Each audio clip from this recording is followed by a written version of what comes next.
Buenas, ¿qué tal? Estamos de vuelta. Saludos, moradores del refugio. Nos encontramos viajando de misterio en misterio, visitando ruinas perdidas, ciudades ocultas y todo tipo de grutas sin explorar, con el fin de recorrer los pasos de la historia antigua. Hoy arribaremos a las profundidades de lo desconocido, eso sí, siempre acompañados de Alma Mínguez. Salud, aventureros. Daniel Cordero. Muy buenas tardes, aventureros. Jaime Barón. Un saludo, aventureros. Y el que os habla, Víctor Vera. Bien, pues tras saludar como es debido y presentarnos ante la ciudad en cuestión, nos adentraremos como es habitual en las profundidades de lo desconocido y encenderemos una hoguera, donde nos sentaremos y hablaremos mientras llenamos nuestros estómagos. En el episodio de hoy hablaremos de El Dorado. Bueno, El Dorado es una ciudad legendaria, hecha de oro, ubicada en territorio del antiguo virreinato de Nueva Granada, en una zona donde se creía que existían abundantes minas de oro. La historia dice que en el 1534, en Guatavita, la mujer del cacique fue acusada de adulterio y, bueno, fue perseguida o seguida por un grupo de aldeanos a diario para que no volviese a hacerlo. Y bueno, esta se lanzó más adelante al lago para suicidarse y, por desgracia, pues acompañada de su hija, quien era muy pequeña y se la llevó consigo. Y bueno, el cacique, por el remordimiento, acude a sus consejeros, quienes le dicen que aún vive en el fondo del lago, en un palacio muy hermoso, y que para salvarla la única manera es arrojar todo el oro del mundo. Así pues, así lo hizo, y tanto oro como pudo, e incluso él mismo se bañaba en el lago cubierto de polvo de oro. Esta historia corrió por los oídos de los conquistadores, quienes no dudaron en ir a buscar esta ciudad. Y bueno, la leyenda se origina en el siglo XVI, en la actual Colombia, cuando los conquistadores españoles tienen las noticias de una ceremonia realizada más al norte, en el altiplano cundiboyacense. Hoy en día se sabe que este pueblo era el Muisca, creo que se pronuncia así, Muisca. La noticia de la riqueza de Muisca atrajo a la sabana de Bogotá a expediciones originadas en Quito, en Ecuador, en Santa Marta, Colombia, y Coro, Venezuela. La supuesta existencia de un reino dorado motivó a numerosas expediciones y se mantuvo vigente hasta el siglo XIX, aunque su localización se fue trasladando desde Colombia hacia las Guayanas, a medida que avanzaba el proceso de conquista y de colonización del territorio sudamericano. Y bueno, no sé, Alma, ¿qué tienes que decir aquí? Si es así como la historia la conoces tú. Lo que es lo primero que has dicho, que era el origen de la leyenda del Dorado, había oído esta historia, pero también hay otras muy parecidas también en la zona de Guatavita que aluden a otros procesos relacionados con el uso del oro. Por ejemplo, hay una historia que se contaba que se realizaba antes de la época de la conquista, antes de la llegada de los conquistadores, en la que los caciques, a la hora de investirse de este rango, eran sometidos a una ceremonia, que era una ceremonia en la cual se les rodeaba con una especie de pasta untosa a la que se le adhería polvo de oro. Entonces, no solo polvo de oro, sino también esmeraldas. Estas esmeraldas se ponían encima del cuerpo del cacique y así se ceremoniaba el hecho de que esta personalidad pues entrase al poder, ¿vale? Esa es una de las leyendas que corrían. Otra muy parecida era que se hacía algo similar con los enterramientos y los muertos de personas ilustres. Entonces corrieron las leyendas de que tanto era la capacidad de extracción de oro que esta gente podía permitirse incluso en sus ajuares funerarios hacer este tipo de embalsamamientos en oro. De ahí la leyenda se fue incrementando en el boca a boca, incluso se cuenta que los mismos locales, los mismos indígenas, propiciaban este tipo de historias para marear, por así decir, a los conquistadores, a quienes obviamente no querían ahí. Entonces, sabiendo la fiebre del oro que estos hombres de su época tenían, pues aprovechaban su ambición y cultivaban esta fiebre hablándoles de ciudades incluso que estaban hechas de oro, calles de oro, edificios de oro, es decir, una mina.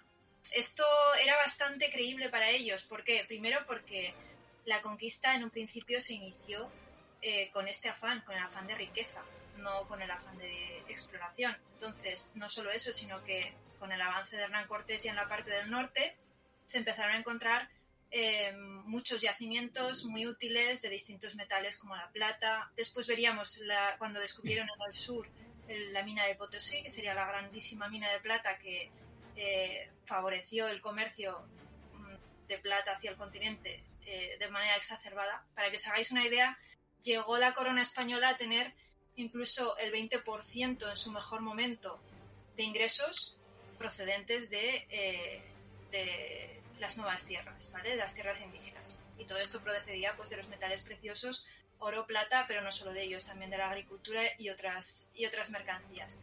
Bueno, que me desvío.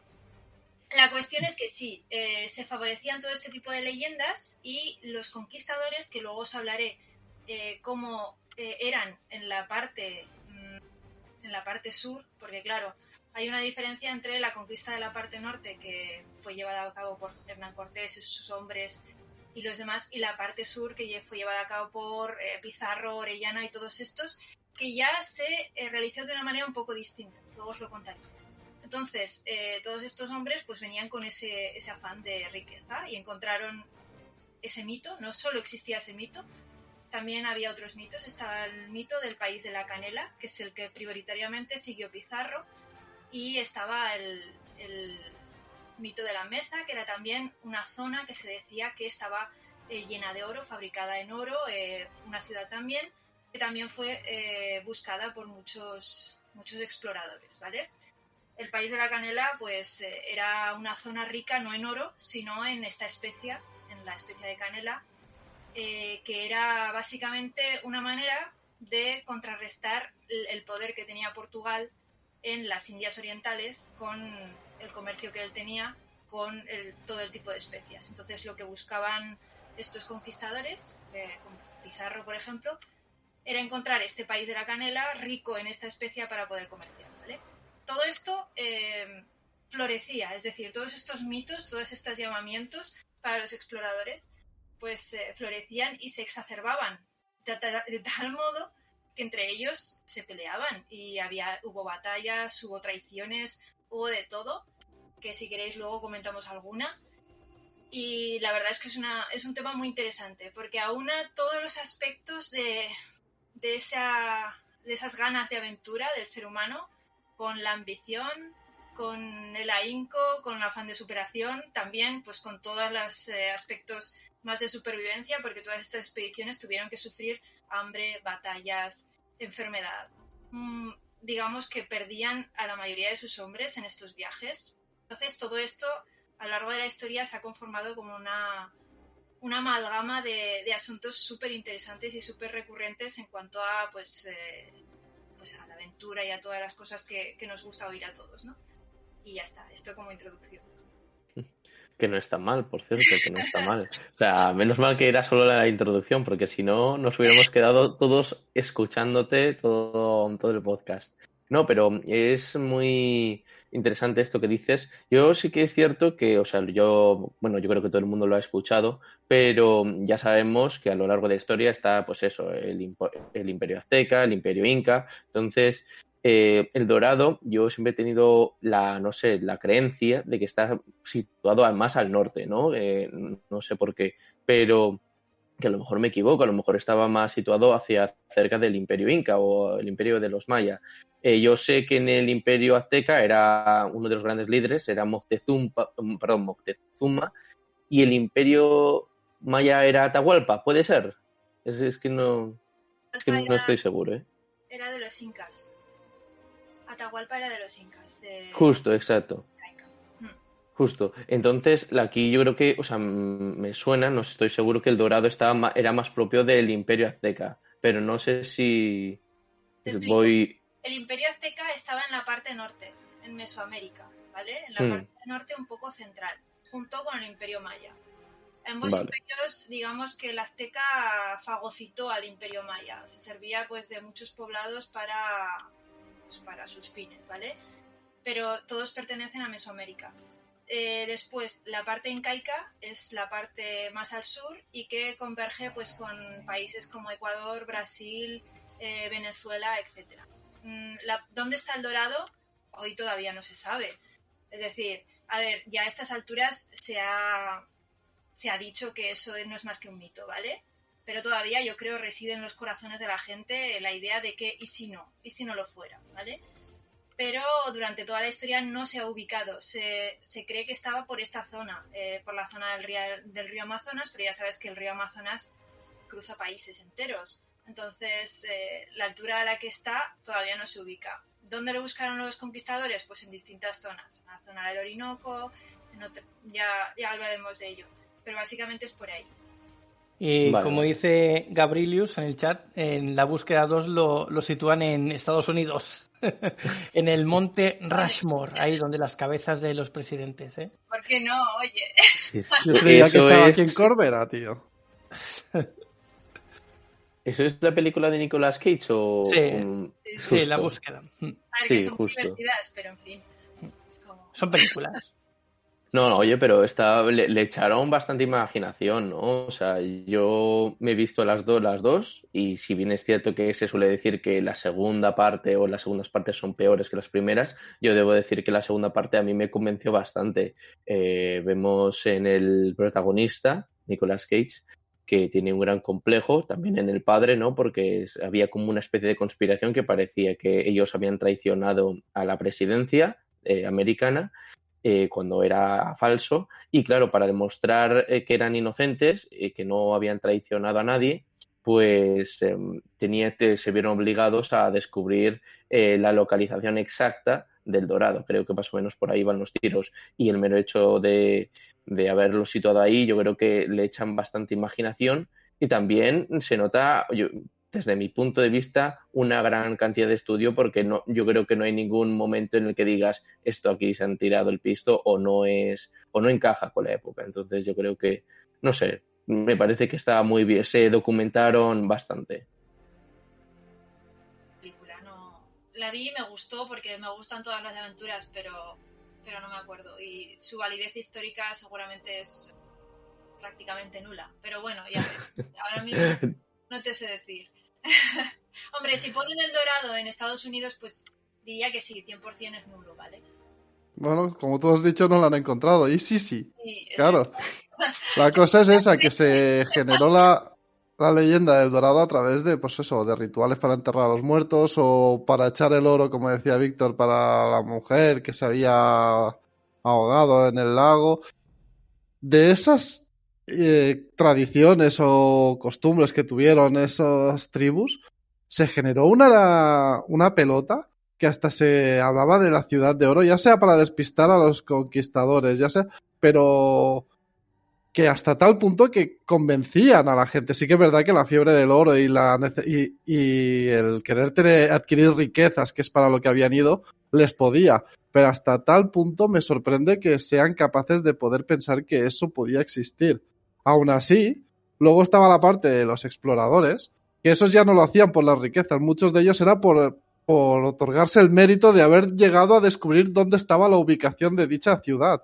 Entonces ellos ya sí que iban por el afán de aventuras y de explorar y corrían muchos riesgos, como habéis dicho, perdían a muchos de sus hombres, por no decir a la mayoría, en las expediciones, ya sea por enfermedad, por hambruna, por accidentes, por la propia locura de no saber ya dónde están, porque muchas veces se perdían, y aún así seguían buscándolo los exploradores por afán de conseguir ese logro, pero por detrás había la presión y les financiaban esas. Claro, la gente que iba a las expediciones muchas veces pedían financiación para estas, les otorgaban el dinero para en algunas de ellas. Y todo era porque creían que iban a salir ganando con la ciudad de oro cuando la encontrasen. Al final, como se suele decir, como en todas, como el porcentaje de cualquier empresa, esto se sigue aplicando hoy en día, sobre todo en las startups, creo que es solamente hay un 10% que sale, resulta vencedor. El resto de casos, lamentablemente, fracasa. Entonces, también hay que tener en cuenta que ahí lo que decís vosotros, ¿no? Los medios estaban mucho más limitados. Entonces, claro, no es lo mismo navegar o ir en busca de algo con los medios que tenemos hoy en día que con la tecnología que tenían para aquel entonces. De hecho, el tema de, por ejemplo, Colón estuvo a punto de sufrir precisamente lo que decís vosotros, una especie de rebelión.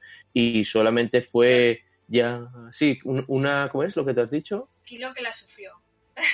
Ah, sí, que la sufrió, o sea que, madre mía, pues el Colón, mero hecho de que ella consiguiera apaciguarla, pues joder, bastante bien por su parte. Pero vamos, que efectivamente su cabeza estaba, la espada de Damocles estaba sobre su cabeza y en cualquier momento podía haberla palmado, pero vamos, consiguió calmar a los suyos y encontrar consiguió encontrar América.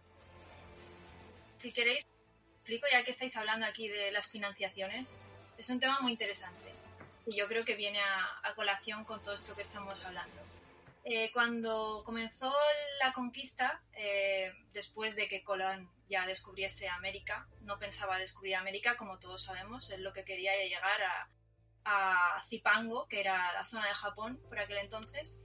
Por un error de cálculo, pues afortunadamente encontró la América, que no fue el primero. Ya sabéis que los vikingos se pasearon también por América, había algunos asentamientos, pero fue minoritario. Bueno, pues Colón, en cuanto a la financiación, se la dieron los reyes católicos, ¿vale? Con las capitulaciones de Santa Fe. En estas capitulaciones ellos le proveían de los medios que necesitaba, le ponían el ejército y además le daban una serie de prerrogativas una vez llegase a donde tenía que llegar. Él exigió unas prerrogativas totalmente desorbitadas que los reyes católicos le dijeron que sí, pues yo creo que porque no pensaban cumplirlo o no pensaban que lo fuera a conseguir, ¿vale? En este sentido es así, ¿vale? Cuando fue Pizarro a la conquista de lo que es la parte sur, también fue con unas capitulaciones, que fueron las capitulaciones de Toledo, creo que eran, me parece. Bueno, pues también tenía sus prerrogativas cuando llegase y demás. Pero en la segunda parte ya de la conquista, cuando ya había pasado todo el tema de Hernán Cortés y demás, cuando pasó el tiempo, la financiación de la corona ya no llegaba del mismo modo. O sea, ya empezaron a cortar el grifo. Lo que sí hacían era conceder en la Casa de Contratación de Sevilla permisos a hidalgos y a caballeros que quisieran montar expediciones en el Nuevo Mundo, pero le concedían los permisos que además tenían que pagar, pero ellos tenían que financiarse, tenían que autofinanciarse. Para esto, ¿cómo lo lograban? Creaban lo que se llamaban las huestes. Y las huestes eran una unión de hombres de todo tipo que podía ser incluso de la procedencia que quisieran, que de forma solidaria ponían dinero para la expedición para cubrir los gastos tanto de armamento, de avituallamiento, de viaje, de todo, ¿vale? Todo lo que pudieran necesitar, pues se iba poniendo en base a los hombres que iban a componer la hueste.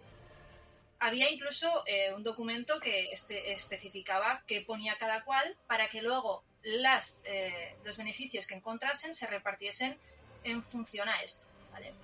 ¿Qué pasa? Que las huestes estaban muy bien en cuanto a esto, pero dieron lugar a mucho objeto de traición. Luego un gran problema que tuvieron los conquistadores en su época es que se pegaban unas cuchilladas traperas que no os podéis imaginar. Incluso el mismo Pizarro con otros conquistadores se le rebelaron. Orellana incluso dejó a su compañero de viaje vendido en mitad del Amazonas y se fue adelante hasta el Atlántico para él quería conseguir el oro él mismo, el oro del Dorado, y huir sin darle cuentas a su compañero, ¿vale? Y lo dejó ahí tirado, para que os hagáis una idea de cómo iba el tema. Entonces era eso. Estas personas, estos hombres que viajaban de esta manera, eran exploradores, eran normalmente hombres jóvenes que lo dejaban todo y lo dejaban todo por un sueño. Entonces, ¿qué sueño es mayor que la idea de encontrar una mítica ciudad llena de oro que te va a colmar de riquezas, de poder y por supuesto vas a pasar a la historia como el que ha encontrado esta maravilla?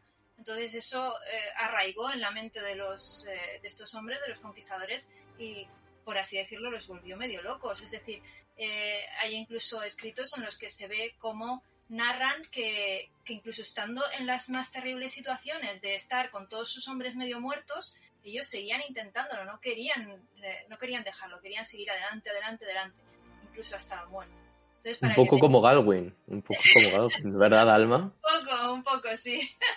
La verdad es que sí, que yo también he estado viendo varias información y muchos exploradores, por el afán de reputación, riqueza y fama y todo, perdían la cabeza y hasta el punto en que, sabiendo que iba a perder hombres, les hacían seguir hacia adelante durante meses de búsqueda en el mismo lugar, en la misma zona. Muy exagerado, me parece ya el nivel de enajenación que pillaban por encontrar la ciudad los primeros. Bueno, para eso tenemos la película esta que se llama Z, la ciudad perdida, o la ciudad perdida Z, no me acuerdo cómo era, que está basada en una historia real de un explorador. Y al final se ve cómo se lleva a su hijo y se pierden los dos allí. Adiós y muy buenas. Y os avisaremos. Sí. O sea, sí. Es curioso porque esa es muy buen ejemplo, Víctor. Es un ejemplo de cómo todavía en el siglo XVIII-XIX todavía estaba vigente este ardor de encontrar la mítica ciudad del Dorado.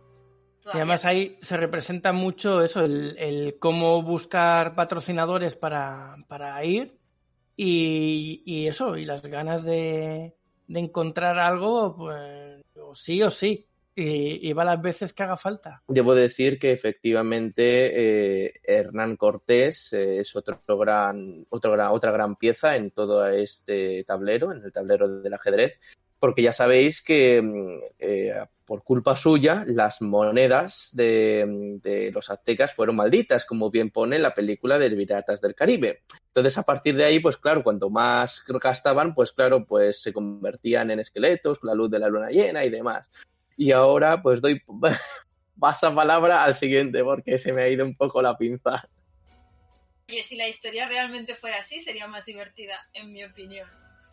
No, joder, imagínate, o sea, a ver, que no sería descabellado, porque es lo que decís vosotros, no había forma de calmar su sed de culminarse y de riquezas. Entonces, pues claro, los aztecas debían de encontrar una forma de un sistema de defensa, y como el armamento de los españoles, ingleses, portugueses o cualquiera de ellos era 1000 veces superior al de ellos. Entonces, por lo tanto, debían de encontrar diferentes mecanismos para contrarrestar esa carencia. Entonces, por lo tanto, una maldición podría explicarlo todo. Sí, bueno, en las pirámides también lo vemos mucho, esto de que hayan maldiciones y cosas raras así para asustar a los saqueadores, sobre todo.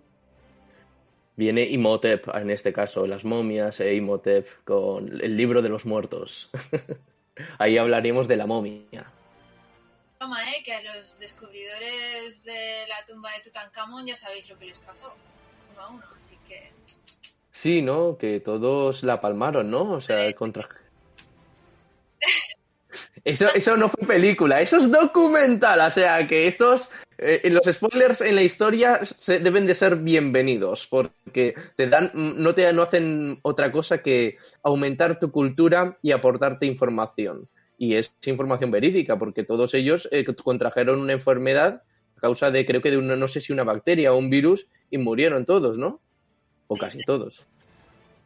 Bueno, yo tengo que decir que estamos en varios niveles de spoilers, y el mío era dentro del tema que toca hoy. Vosotros habéis salido ya al tema de las pirámides, habéis hecho spoiler fuera del tema de hoy, así que muy mal, estáis totalmente baneados. Yo no he hecho ninguno, yo simplemente he remarcado. Sí, bueno, sí. Al final Pizarro muere. ¡No! Pero si mi vecino me dice que es Pizarro, será claro. Vaya traición, en toda regla. Bueno, otra película en la que es bastante conocida y nos presenta un poquito esto de lo que hablamos hoy, del Dorado, es de Indiana Jones y el reino de la calavera de cristal, en la que, bueno, lo vemos como siempre, de aventuras, pegándose de hostias disparando y usando el látigo, y que por supuesto no se le pierde el sombrero. Y nada, nos presenta un poquito así también rollo ficción, el cómo sería esa ciudad tan mítica, tan legendaria, y además con todos los mecanismos que tiene de seguridad. Y bueno, está bastante chula. A mí me gustó esa película también mucho. La verdad es que cuanto más fantástico lo hacen, más me gustan. A ver, debo decir que ya, aparte de que la leyenda se creó y realmente provocó masas y masas de gente a explorar en búsqueda de la ciudad perdida, que a día de hoy, pues seguro que siguen investigando a ver si realmente existe o no, que ya lo más seguro es que sea una leyenda y ya está. Pero de ahí ha derivado a muchos temas de ficción en películas, en historias. Hay gente que escribirá sus propias novelas con la idea de la ciudad del Dorado, adaptándola a su manera, ciudades perdidas. Todo esto ha dado a pie a muchas cosas y yo creo que la ciudad del Dorado fue una de las que marcó muchísimo y en la que ha impulsado mucho todo esto. A ver, obviamente hay que tener como se suele decir, hay que tener los pies en la tierra, ¿no? O sea, no podemos perdernos ahora, pues, que la gente sigue haciéndolo, ¿no? Pues pierde la cabeza por un sueño o por una hipótesis, que a lo mejor puede seguir existiendo, por supuesto, pero a mí me resulta muy difícil creer que con toda la tecnología que se está desarrollando, que se ha desarrollado, pues que no se haya encontrado todavía si es que realmente existe.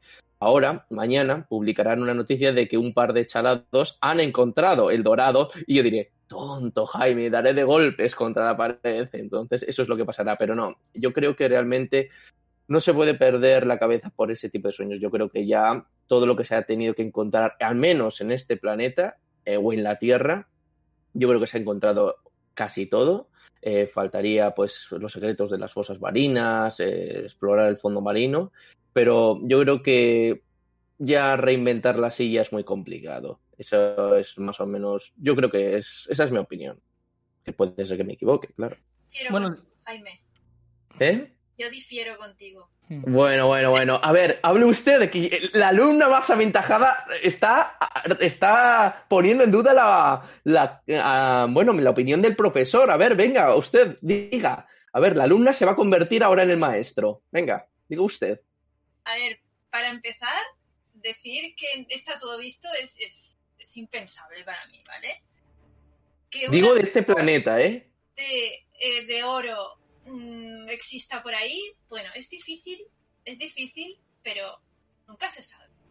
¿Por qué digo esto? A día de hoy, en nuestro mismo país, escarbas un poquito y te encuentras un yacimiento que no esperabas encontrar. Y un yacimiento pues de la época romana, de la época íbera. Es que en cualquier cerro, tú te vas a un cerro en la parte del Mediterráneo y te encuentras unas tumbas íberas fácilmente. Vas por o fenicias o griegas incluso, en los asentamientos que hubo griegos en la península. Tú vas al monte y te puedes encontrar restos cerámicos. Eso me ha pasado a mí personalmente, ¿vale? Con este background, ¿tú crees que es imposible que exista un tesoro arqueológico que todavía no hemos encontrado? Sí que existe. En el mismo Egipto hay certeza de que todavía hay tumbas de grandes personalidades de la época que no se han encontrado y se sabe que tienen que estar. Y se sigue haciendo excavación en el Valle de los Reyes y el Valle de las Reinas y se siguen encontrando a día de hoy tumbas y tumbas y sarcófagos y tumbas de gatos y de todo. O sea, es un no parar. En Saqqara están a tope. A tope. Si extrapolamos eso a, por ejemplo, la zona del Amazonas, que ya te digo, cruza países enteros y que tiene una gran vastedad de árboles, de floresta, que se extiende millas y millas y millas y millas hasta perderse en el horizonte. En esa gran vastedad, que además cuando la naturaleza está tan profusa es muy difícil encontrar restos, eso es así. ¿Quién te dice que no exista? Seguro que restos arqueológicos a tutiplén. La ciudad del Dorado ya no lo sé porque ni siquiera sé si existió una vez o simplemente ha sido un mito. Yo no me atrevo a decir ni una cosa ni otra. Pero que pudiera ser, para mí seguro. Sí, y además de vez en cuando anuncian que descubren restos de alguna ciudad que está enterrada en la vegetación del Amazonas y que han descubierto o por porque talan ilegalmente partes del bosque y entonces aparecen porque las destapan, o porque vía satelital pues sospechan de algo y van a buscarlo y parece ser que encuentran vestigios de ciudades o de pueblos o de lo que sea. Ahí descubren bastantes cosas. Después también hemos comentado en algún episodio, creo que en el de el de astronautas ancestrales, creo que fue, no me acuerdo ahora, que hay cuevas muy, muy antiguas y muy grandes que pudieron albergar ciudades enteras. Entonces, debajo tierra puede haber de todo también. En muchas ciudades, incluso europeas, se han descubierto redes de túneles kilométricos, que a saber lo que hay por ahí que no hemos descubierto aún. Y como tú decías, Jaime, las fosas de las Marianas, ahí puede haber de todo también. Entonces, por poder, se puede encontrar aún de todo. Y aún hay que encontrar Atlantis, así que con eso te lo digo todo. Eso, vamos, el día que se descubra eso ya nos daremos que nuestra tecnología está obsoleta, seguramente. Ahí van, o sea, mientras que nosotros nos consideramos muy inteligentes, ellos ya, o sea, es que cuando nosotros hemos ido, ellos han ido y han vuelto, no una han ido, sino hasta por lo menos 4 veces, porque su tecnología es, vamos, 1000 veces superior a la nuestra, según al menos lo que venían a contar diferentes historias, cuentos o incluso películas. Entonces ya te deja bastante consternado. Mira, lo que dice Nigromante, que dice en el chat, ¿es posible que el famoso Triángulo de las Bermudas esté en la entrada del famoso, la ciudad del Dorado? Pues mira, yo iba a decirlo que a lo mejor bajo tierra puede estar, pero antes estábamos hablando, antes de empezar el programa, de leyendas extraterrestres con el Dorado que no habíamos visto. ¿Y si realmente sí que es una ciudad extraterrestre o algo que está oculta a nuestra vista por falta de tecnología? Todo podría ser. Sí, yo iba a entrar en el tema con lo que ha dicho también Gabrielios justo antes, que dice que no se puede hablar de este programa sin hablar de extraterrestres. Y cuando he comentado antes lo de Indiana Jones, que precisamente la calavera de cristal la asocian a una civilización extraterrestre, pues quería ahí entrar en tema, quería ver.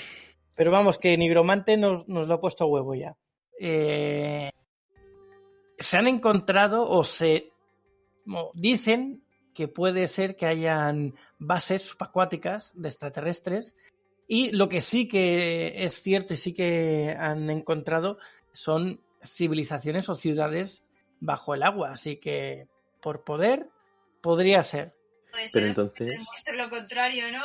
No, pero entonces hay una pregunta, o sea, claro, la gente, o sea, los extraterrestres, claro, o una de dos, o esa ciudad estaba antes en tierra y luego cuando vinieron los conquistadores utilizaron la tecnología para ocultarla bajo el agua, o si no, no, yo me lo explico, porque si no, entonces la gente normal, hasta donde yo sé, no puede respirar bajo el agua. Al menos que la luna más aventajada me diga lo contrario, por favor. Diga usted, Alma, yo me callo.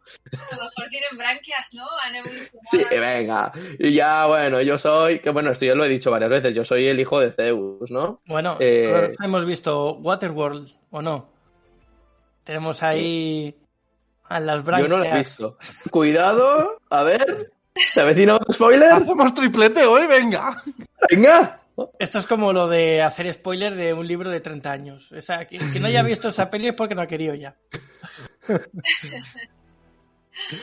No, pues yo digo que, a ver, que yo no es, o sea, por un lado me gusta la teoría en sí, sí que resulta conmovedora porque tendría sentido, ¿no? El hecho de que a lo mejor los extraterrestres usan tecnología para ocultarla a los ojos de los diferentes conquistadores que venían. Pero eso de que la oculten bajo el agua no me convence del todo, porque si no, entonces, ¿qué pasa con toda la gente que vivía ahí? Entonces, pues moriría por fuerza. Entonces, no sé, a lo mejor, eso sí, algún tipo de campo electromagnético que, por así decirlo, obliga al ser humano a desviarse, pues eso ya sí que me convence. Y como habéis dicho, en el Amazonas es tan inmenso que probablemente, a lo mejor, pues debe de estar esos campos, digamos que influyen en el ser humano para que se desvíe del camino y así no la encuentra nunca.